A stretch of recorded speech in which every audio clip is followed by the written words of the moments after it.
Welcome to the third installment of How to Make an Effective Defensive Strategy. If you haven't seen part one and part two, look in the Triple D playlist. Yes, it is what you think that is. To recap, we know who they are, we know what they are, we know what they want, and we know how they've been dividing the people to maintain their power. Now let's talk about their battlefield strategy and the preparation that they have put into it, as well as what weapons they will be using in the future, the near future.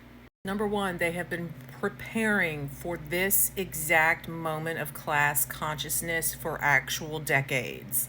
Not been caught by surprise. They have not been caught unaware. They have predictive software. They have been preparing for this moment in the public view for the past 25 years. I have seen it with my own two eyes, okay? I spent the past 25 years arming the police with military weapons. They have robot dogs with flamethrowers and bombs on them. They have drones in Gaza right now with sniper rifles on them taking out toddlers.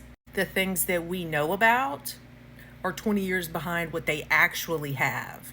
They have MRAPs and LRADs for crowd control. They are hoping that we go out into the streets to fight because they got that covered and they will win. They have also armed and programmed white men in this country, and they have calibrated and aimed those white men with their hate and their violence, their sexism and their racism at the vulnerable and every other group that could be a threat to them, because they know that privileged white men are going to be the very last people that turn on them. I want you to think about the last few years and how we've seen armed militia groups, okay?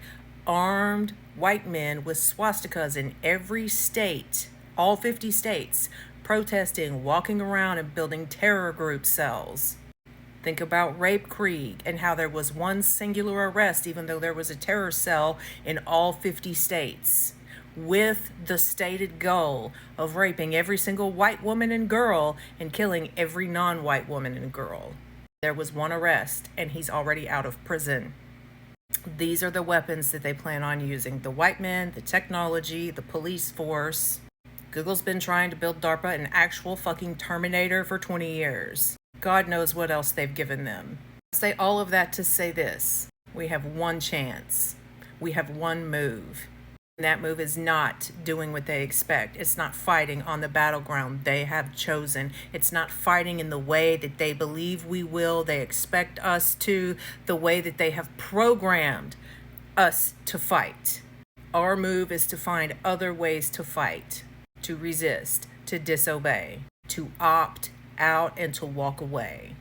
Read The Art of War and understand.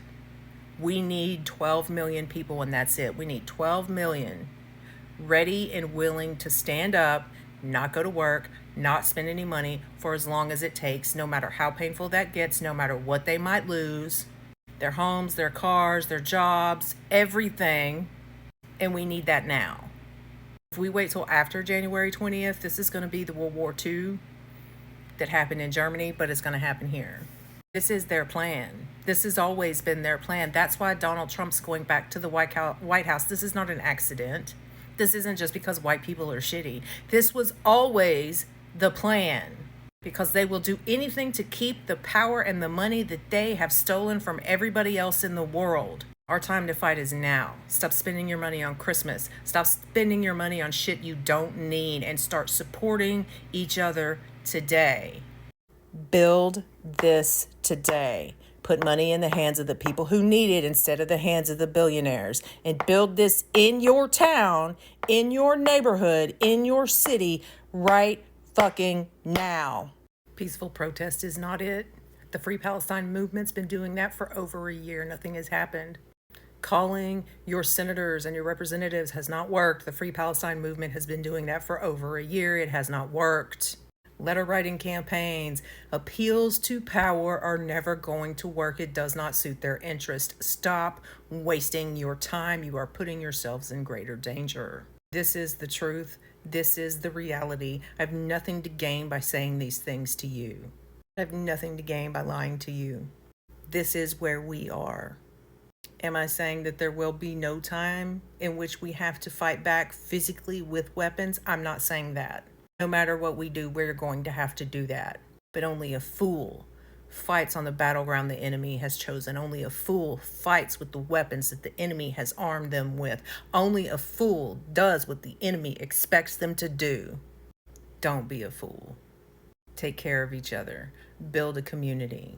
And I'm talking a ride or die community that you will not only lay down your life for, but that will lay down their life for you.